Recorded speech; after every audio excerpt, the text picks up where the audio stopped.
friends, Mrs. McBride here. I just wanted to go through some of these practice problems for you. First things first, if you're just looking for the answers, here are the answers. Okay. If you got all these right, go ahead and stop watching the video. If you didn't, let's continue. All right, so first thing, we're considering the following code segment. And it's telling us if the variables on time and absent both have a value of false, what is the displayed result? Okay, so this tells me if on time, then I display hello, but they already said they are not on time, so I'm definitely not displaying hello. If absent, but again, absent has a value of false, I am not true. This is false, so I'm going to say better late than never. So the correct answer for this one is B, better late than never, because on time is not true and absent is not true. So else has to be true. Okay, next order of business. Number 2 says display, enter a number. Okay, if the input equals the number, okay, if the number is greater than 3 and the number is less than 10, we're going to display valid. Else, we're going to display invalid. So my question for you was give 3 input values that would cause valid to be displayed. Well, valid will be displayed if the number is greater than 3 but less than 10. So I don't know, 4, 5, 6, and actually, if we want to be clear, 7, 8, and 9 would also give values of valid. Now, 3 values of input that would cause the value to be invalid, well, we're looking for the number is not greater than 3, so you could do, I don't know, like 0, 1, or 2 would all work, or the number was greater than 10, so you could do 11, 12, 13, etc. would all work as well. All right, number 3, this is talking about coin flipping. All right, so it says the algorithm below is used to simulate the results of flipping a coin 4 times. Consider the goal of determining whether the simulation resulted in an equal number of heads and tails. All right, so first let's trace. So we're going to initialize the variables head counter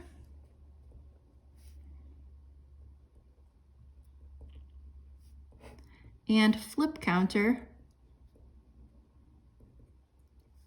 to 0.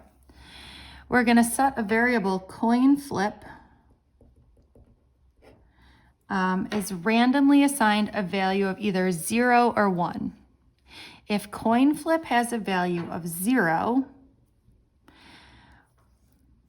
the coin flip result is heads, so the head counter is increased by 1. Okay.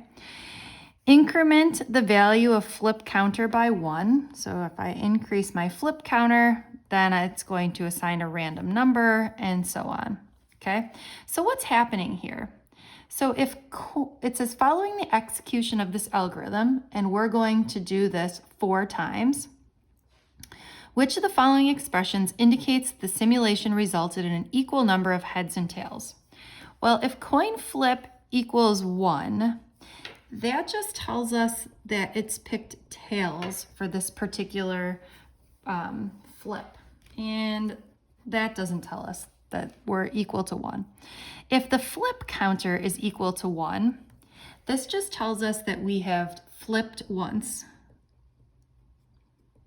Okay, again, not what we're looking for. And if the flip counter is equal to 2, this tells us that we've flipped twice. Okay, so this must be the correct answer, that the head counter is equal to 2. Well, this we know is correct because there were 4 trials. And if the head counter is equal to 2, that means there must be 2 heads and 2 tails. Okay. All right, next one. It says, consider the following. I forgot what number are we on here? We're on number 4. I will label these. Okay. Consider the following code segment. We're going to set J equal to 1. All right. And we're going to repeat until something happens.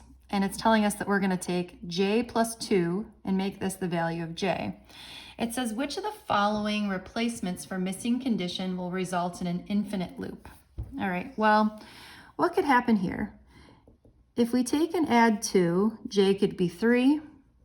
If we add 2, j could be 5. If we add 2, j could be 7. If we add 2, j could be 9. Okay, so it looks like what we're getting here is all sorts of odd numbers. So which of the following would result in an infinite loop? Well, I think the correct answer is this one, A, because j is definitely going to be greater than 6. J could definitely equal 7, that's not a problem, and j could be greater than 7. But the problem is that j is never going to equal 6 because it's only going to be odd numbers. All right, last but not least, we have this following code segment. This is question 5. First thing we're going to do is we're going to set A, B, and C true, false, true. Okay, and it wants to know, let's see, my question is, what is displayed as a result of executing this code segment? Okay, so we're starting out with A, B, and C as true, false, true. We're going to repeat until A and B are the same. So right now they're not the same, okay? So we're going to make C be not C. So if C is true, what is not C?